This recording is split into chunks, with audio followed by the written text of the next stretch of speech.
Hello बच्चों, आपका मधुर and आकांक्षा के चैनल में स्वागत है। तो हम आज की वर्कशीट शुरू करते हैं। आज की वर्कशीट शुरू करने से पहले आप मेरे चैनल को सब्सक्राइब कर दीजिए और लाइक कर दीजिए और कमेंट में बताइए कि आपको आज की वर्कशीट कितनी पसंद आने वाली है और कौन सा क्वेश्चन सबसे ज़्यादा पसंद आने वाला है। तो हम वर्कशीट शुरू करते हैं। वर्कशीट है पाठ अभियान, इसी गतिविधि पत्रक पे करना है। हिंदी की कॉपी में करेंगे। हिंदी की वर्कशीट नंबर है 37। क्लास 6th 7th और 8th के बच्चे करेंगे। तारीख है 3 महीने 2022। यहाँ बच्चा आपका नाम लिखना है, आपकी शिक्षक का नाम लिखना है। चैप्टर का नाम है पुस्तकालय। तो हम पढ़ते हैं। हमारा युग ज्ञान का युग है। पुस्तकालय से ज्ञान वृद्धि में जो सहायता मिलती है वह और कहीं से संभव नहीं है। पुस्तकालय ज्ञान का खजाना होता है। भारत में पुस्तकालयों की परंपरा प्राचीन काल से ही रही है।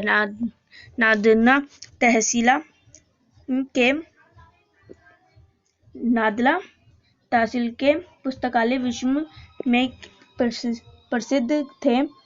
छपाई की कला के साथ ही भारत में पुस्तकालयों की लोकप्रियता बढ़ती चली गई।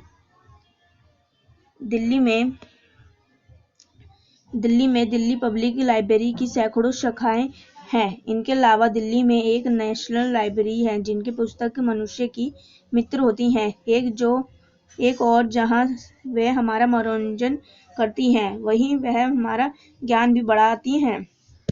हमें सभ्यता की जानकारी भी पुस्तकों से ही प्राप्त होती है। पुस्तकें ही हमें प्राचीन काल से लेकर वर्तमान काल में विचारों से अवगत कराती हैं।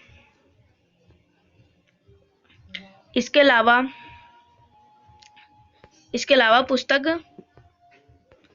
पुस्तक संसार के कई रहस्यों से परिचित कराती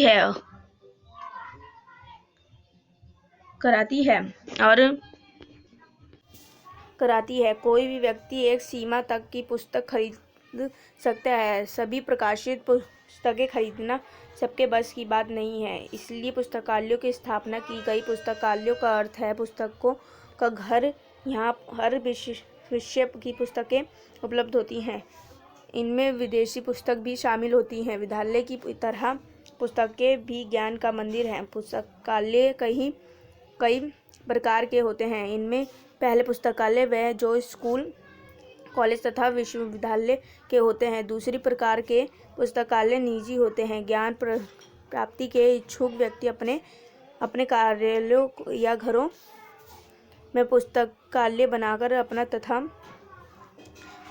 अपने परिचितों का ज्ञान वर्धन करते हैं। तीसरे प्रकार के पुस्तकालय राजकीय पुस्तकालय होते हैं। इनका संचार सरकार द्वारा किया जाता है। इन पुस्तकों का लाभ सभी लोग उठा सकते हैं। इनके अतिरिक्त स्वयं सेवी संगठनों व सरकार द्वारा सचल पुस्तकालय सेवाओं चलाई जा रही है। यह पुस्तकालय एक वाहन पर होती हैं। तो बच्चों, आपको कविता समझ आई होगी। तो हम ये क्वेश्चन करेंगे। पहले क्वेश्चन में बोला गया अपनी पसंद की किन्हीं 5 पुस्तकों के विवरण को निम्नलिखित सारणी में भरिए। तो आप क्रम से लिख देंगे। जैसे ये डब्बा बनाएंगे, ये बनाना है 1 2 3 4 5 लिखने हैं। यहाँ पुस्तक का नाम, यहाँ लेखक, संप्रदाय, यहाँ प्रकाशन, यहाँ मूल्य। जैसे 150 हो गया, 200 हो गया।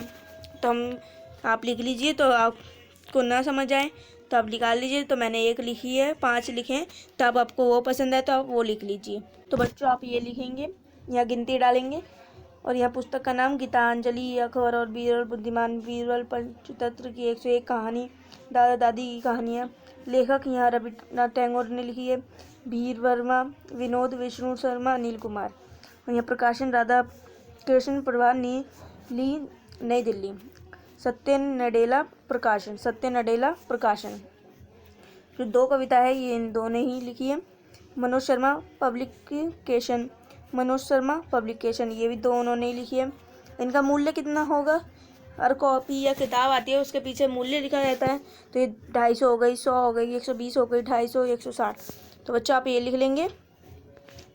तो इसका हम दूसरे का देखेंगे। आप अपने विद्यालय के पुस्तकालयों से अपनी पसंद की किसी पुस्तक को अपने नाम से जारी कराइए तथा पढ़ने के बाद उस पुस्तक की विशेषताओं पर अपने साथियों के साथ कक्षा में चर्चा कीजिए। तो ये आप लिख लेंगे। मैं बताती हूँ। मैंने अपने विद्यालय से पंचतत्व नामक पुस्तक ली। उसमें कई कहानियाँ की जमाने दैनिक जीवन से थी। उन कहानियों से हमें कई अच्छी बातें सीखने को मिली और हमें कई ऐसी सीख मिली जिन्हें हम अपने जीवन में अपनाना चाहेंगे। तीसरा लिखेंगे बच्चों, पुस्तक के मनुष्य की सच्ची मित्र होती हैं। इस विषय पर 10 वाक्य में अपने विचार लिखिए। तो बच्चों आप अपना बना सकते हैं। मैंने बनाया तो आपको वो पसंद आया तो वो लिख लीजिए। पहला लिख लेंगे, पुस्तक हमारे सच्चे दोस्त हो और हमारे सच्चे मार्गदर्शन कहलाते हैं। पुस्तक ही ज्ञान का भंडार होते हैं और इनका साथ अपने जीवन में कई परिवर्तन ला सकते हैं। अपने लिख लेंगे बच्चों यहाँ पर, अपने जीवन में कई परिवर्तन ला सकते हैं। पुस्तकें हम आपको हंसा सकती है तो वही कुछ अपनी रोचक कहानियों के साथ आपको रुला भी सकती है। आगे लिखेंगे, आगे है 1455 में पहला पुस्तक बाइबिल थी। आज ही कल पुस्तक जो कि लगे ही हैं, जैसे कि ऑनलाइन और ऑफलाइन। पुस्तक ज्ञान के साधन के साथ मनोरंजन का भी माध्यम होते हैं। इनके होने से आपको कभी अकेलापन महसूस नहीं होता है। पुस्तकें हमेशा आपका ज्ञान बढ़ाती है और कभी धोखा नहीं देती है। आप ऑनलाइन भी पुस्तक पढ़ सकते हैं, चाहे वो बच्चों का पंचतंत्र की कहानियाँ हो या पुस्तक का नाट्य शास्त्र। पुस्तक हमें प्राचीन काल से लेकर वर्तमान काल तक अवगत करती है। आगे देखेंगे कौन सा क्वेश्चन है। तो बच्चों यही थी 3 क्वेश्चन। आपको अच्छी लगी आपको मेरी वर्कशीट तो आप मेरे चैनल को लाइक कर दीजिए, सब्सक्राइब कर दीजिए और शेयर कर दीजिए और कमेंट में बताइए कि आपको आज की वर्कशीट कितनी पसंद आई और कौन सा क्वेश्चन पसंद आया। तो बच्चों ये वर्कशीट आप ज़रूर पढ़ना, ये बहुत अच्छी वर्कशीट है। तो हम वर्कशीट आज की ख़त्म होती है। Bye bye, take care.